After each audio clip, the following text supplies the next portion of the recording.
আমরা এখানে যারা আছি আমরা কিন্তু কেউ বুকে হাত দিয়ে বলতে পারবো না আমরা স্বয়ং সম্পূর্ণ সুখে আছি। বলতে পারবো কেউ মা হারা, কেউ বাবা হারা, কেউ যার যার আদরের সন্তান হারিয়েছে, আবার কেউ যাকে তার নিজের থেকেও বেশি ভালোবাসছে সেও কিন্তু তাকে হারিয়ে এখানে আসে না।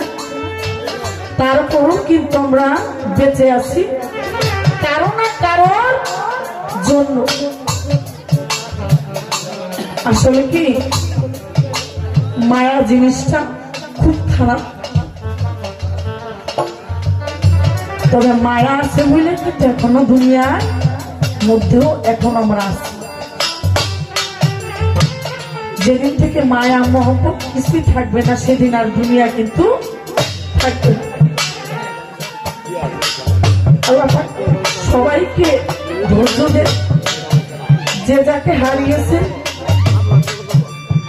তাকে যেন ভালো রাখে, তার থেকেও যেন কিছু আমরা ভালো কিছু আশা করতে পারি নাকি।